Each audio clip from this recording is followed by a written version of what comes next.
All right, guys, we are back here, and let me see if I can adjust this camera down just a little bit. There we go. Anyway, we are back here live. We're just running this off of the cell phone here to share with you a little bit more information about this the situation that is in ongoing, actually still in Iran. Wow, boy, that lighting is really messed up here, Steve.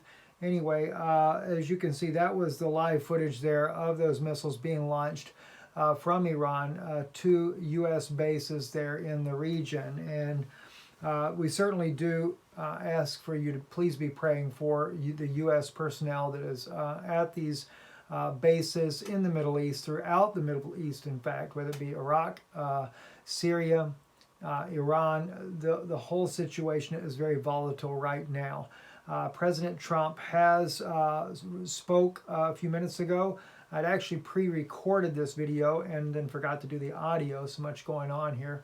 But at any rate, President Trump did say all is well. Missiles launched from Iran at 2 military bases located in Iraq. The assessment of casualties and damages taking place now. So far, so good, he says. We have the most powerful and well-equipped military anywhere in the world by far. He said, I'll be making a statement tomorrow morning. Now, I kind of take that as a bit of good news for the American side. And it may be that the Iranians, when they did send these missiles in, they did not precisionally target anything that would be of severe consequences. So that's one reason why I kind of take that as a good news, that the president is kind of downplaying it. Or it could be more serious, and he's only giving it time as the United States makes a response. Generally speaking, if we go back to the Iraq War, the Gulf War, the First and Second War there were delays in U.S. response. We would say that we're going to war, but yet it would be weeks before we actually carried out any of those initial attacks on Iraq. And there's also a lot of other things going on in the Middle East that are critical in this process we got to keep in mind. And that is, for example, for one, we have President Putin. He has just landed about an hour ago in Syria, meeting with President Bashar al-Assad at the airport in the wee hours of the morning there, about 6 a.m. Local time. It is, I don't know, roughly probably about 7 a.m. local time now over in Iran. Of course, Damascus is about an hour and a half, maybe, or an hour to 2 hours difference. I'm not sure exactly what the time difference is between those two areas there. But President Putin is there to brief President Assad on what's going on, what actions they're going to be taking themselves. And while all this is going on, our good friend Lorenzo, and let me just see if I can pull up Lorenzo real quick here on Already Happened. I haven't reached out to Lorenzo in a long time, but Lorenzo has the website Already Happened. .com, and also he has the channel Already Happened on Twitter here, and he has put out that China was actually meeting, I'm just trying to see if I could find this on here, I saw it earlier, where the Chinese had actually met with the Iraqis. And yes, here we go right here. Iraq's Prime Minister Adil Abdul al-Mahdi receives China's ambassador to Iraq. Zhang Tao conveyed Beijing's readiness to provide military assistance. Now, this is right on the heels of the assassination of General Soleimani, Iran's General Soleimani. The Chinese come in, the ambassador does, and lets Iraq know they're ready to give military assistance. You have to remember, there were 7 nations, according to General Wesley Clark, that were going to be taken down. Out of those 7 nations, it is very strange to note that the Silk Road, under President Xi Jinping, the Silk Road Initiative, every one of those states that were to be taken down, according to General Wesley Clark, the Silk Road Initiative has a lot to do with those nations. Iran, Iraq, Syria, Lebanon, Egypt, Libya, Sudan. Okay? All these nations are part of the Silk Road Initiative. Turkey has started their movement of their troops into Libya. And as I said to you, that is a New World Order movement of troops. Same thing with China. Now, is the president holding back right now while everybody gets in place? As I told you, Russia's not going to move in yet. Now, I know there's a lot of people say, oh, this is Psalm 83, this is Ezekiel 38. If Russia gets involved, it's Ezekiel 38 war. Listen, after I share with you some things about Ezekiel in the next few days here, it's going to totally rock your world. Going to completely rock your world. And I've always told you, Psalm 83 has nothing to do with a war. Psalm 83 is a confederacy. Read your Bible. It's plain in English for you as well. They're confederate. Edomia, and I used to always say Edomia was Rome. Until recently, I find out that on the Jewish Encyclopedia, the Pharisees of 2,000 years ago were considered Edomites, Edom, Edomia, according to the very Jewish Encyclopedia. Clearly state that they were Edomites. They were descendants of Edom, just like Herod was. We know King Herod, always knew King Herod was, but I never put that picture together before. So I'm going to be getting in with you also with Ezekiel chapter 35, 36, 37, and 38, and it's going to, like I said, it's just going to blow you away. It blew me away, right? So I watch the Silk Road Initiative. I see how things are playing out, and for me, it's just I got to be in prayer, and really I want to understand these things. I'm not interested in misleading people. I'm not interested in, saying this is right, that's right. I want to know the truth of things and only the truth. All right. Now, I want to share with you something else. I got a special guest coming on this week too. Very special guest. Not going to say who it is, but very special guest. They can give you some warnings as well that I think will be a blessing to many of you. This person has been on with us before, been years ago, but just a real precious friend. I'll say it. I'll just leave it at that right there. I don't want to give away too much on that. But I want to share something with you here, a little different here. This was Mike Pompeo. Not that. Oh, let me bring this up real quick while we're at it. Iraqi militia leader says China can replace U.S. support in Iraq. Interesting that Russia's down there. China's down there. Of course, everybody's freaking out saying, oh, Gog and Magog. I need to show you guys right in the Dead Sea Scrolls, where it's written in the Dead Sea Scrolls, and I think it's in the book of Genesis. He's talking about the division of the land during Noah's time, when it was divided amongst his sons. And he shows you right there where Shem lived at. Shem lived in basically eastern Turkey. And it said, due west is the land of Gog of Magog. Due west? I can pinpoint to the very spot on the map and show you from the Dead Sea Scrolls where Shem was living at and where Gog of Magog was, and it has nothing to do with Russia, not even remotely close, but it's Turkey. Keep those things in mind. I've been saying that for a long time, but I found it in the Dead Sea Scrolls as well. All right? Anyway, I want to show you, though, Mike Pompeo, what he did today. They asked him about Soleimani being on a mission, a peace mission, part of a delegation to bring about, how do I say this here? He was actually there to negotiate peace on behalf of the Khomeini, the Ayatollah Khomeini, and that of Saudi Arabia's prince over stopping the war in Yemen. Now, I know good and well that these things were going on. I reported it. Those of you, if you can remember, thumbs up this. Remember, we came back and shared with you from my Middle East correspondent.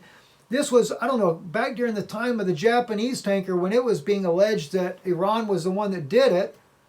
When Iran didn't, my Middle East correspondent was telling me that it was a group that was being trained by Mossad and the United Arab Emirates. But not long after that event, in fact, by the way, my own Pentagon source confirmed that. He didn't like it at first, but he finally confirmed and said it's true, Steve. He says, we're just kind of playing it up, but we didn't. It wasn't the Iranians that bombed the Japanese ships. Okay? Wasn't the Iranians.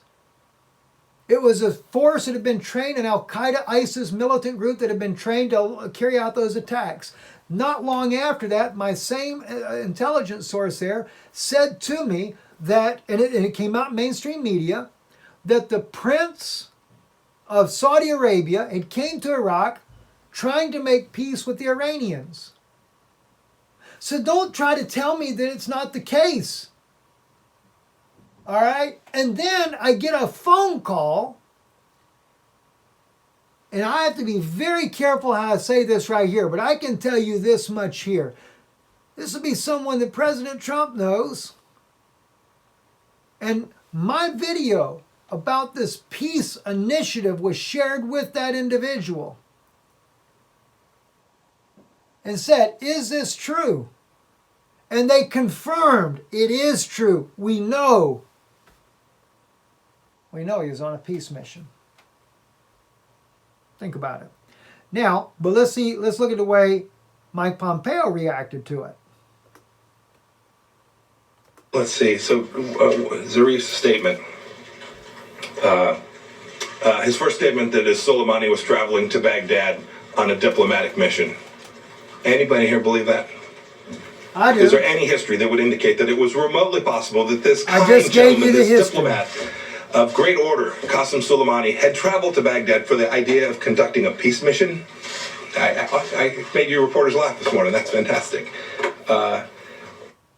Now, he had to point to somebody in the crowd that laughed because there weren't very many in that crowd laughing. I didn't see them laughing. I don't see a single smile on these guys here's face. This here is the Palestinian representative. He's not smiling. He's not laughing about it. Maybe a couple right up here in the front laughed about it, but nobody else was laughing. He said, was there any history? That was in, like I said, mainstream media. Saudi Arabia was trying to make a peace deal. And my own source told me before it went public, I tried to get it out to you, but I think actually mainstream media even beat me to getting that story out. All right, he was there. Now, I shared with you guys earlier today, Amir Safarti. All right, and understand, I'm not against Amir as a man. All right, but I do disagree with him doctrinally.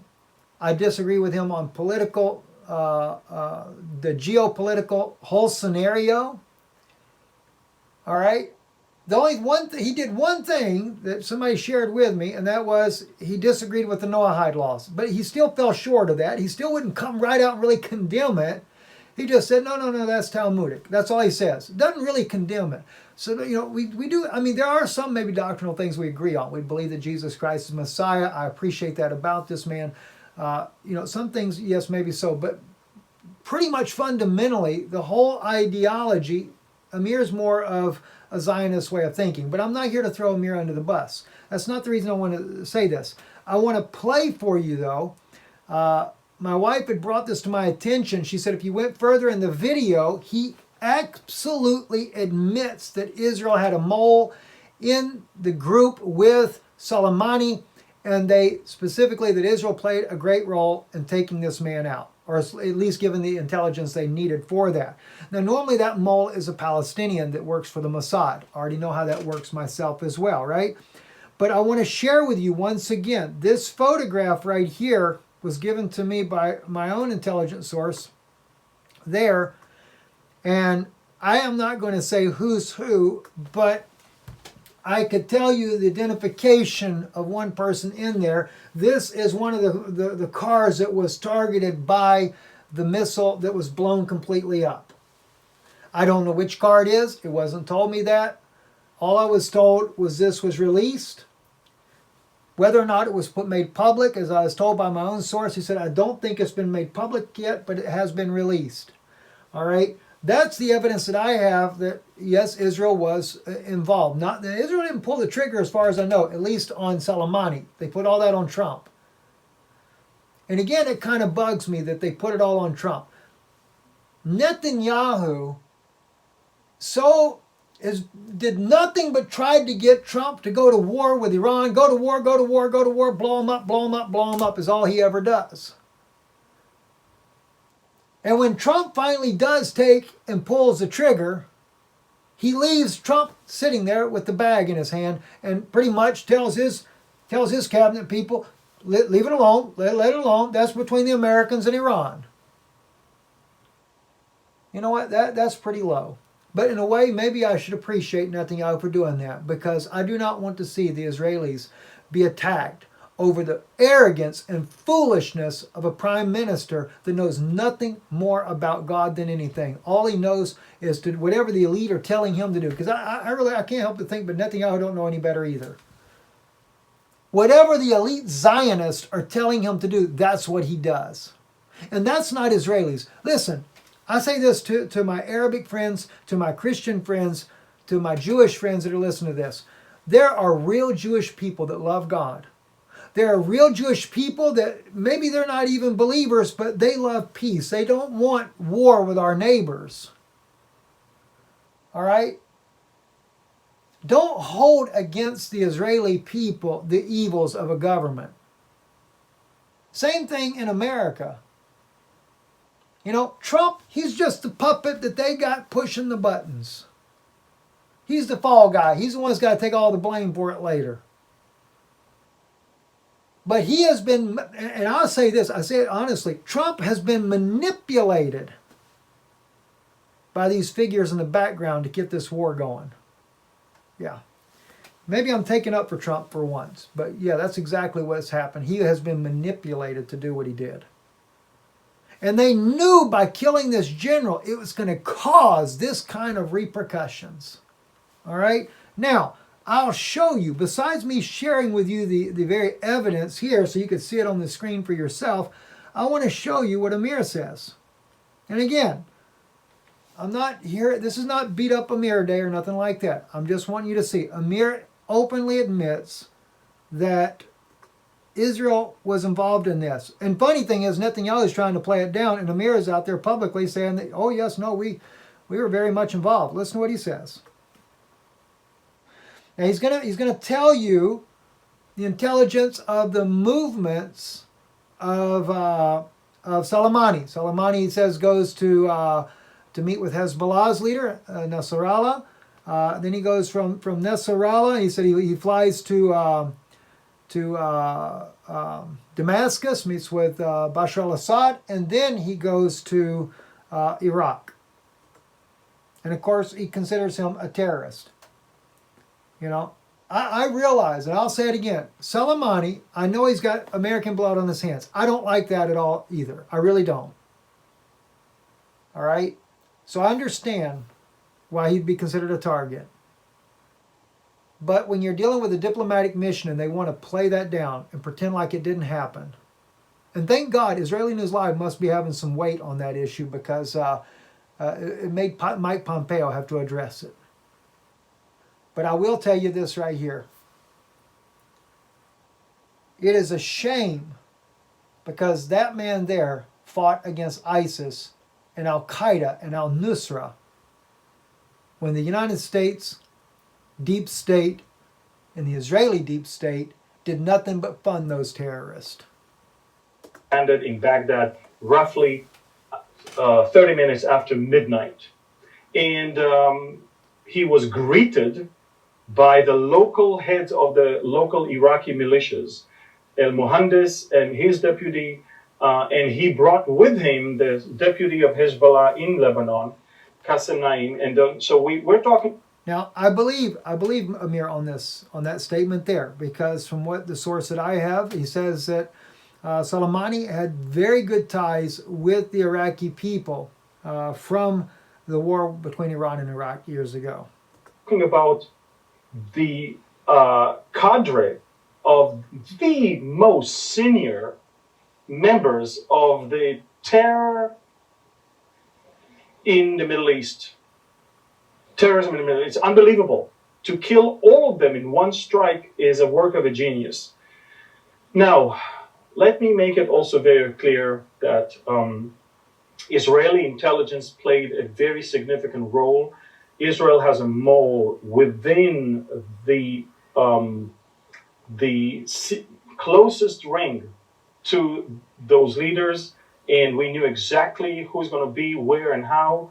I also want to tell you that there is an Israeli presence also in Iraq right now that is doing other things that. Well, I could add on to that. Yes, he's right. There is an Israeli presence in Iraq. There is a Mossad presence in Syria. There's a Mossad presence in Bolivia. There's a Mossad presence in Venezuela. And all these nations are also targeted to be taken down in order to bring them underneath the New World Order, because what's one thing they all have in common? What does Bolivia, Venezuela, Syria, and Iran have in common? None of them wanted the IMF in their countries. They did not want the International Monetary Fund in their countries. Isn't it interesting? Those are the nations that get targeted to be overthrown. I find it interesting. Anyway, I'm Stephen Benoot. You're watching Israeli News Live. We're going to call it a night for tonight. Thank you for giving us a heads up there. Thanks to my son as well. He let me know what was going on, so we appreciate this. And God bless you. Until tomorrow, and hopefully there's going to be a lot of news going on. By the way, don't forget tomorrow, anything that's breaking, that's just quick breaking news, I will be releasing that on Fact News Network, FNN. Fact and News Network will be where our breaking stories go tomorrow as we prepare for the teachings to help you understand what's going on in Ezekiel's prophecy. Erev Tov.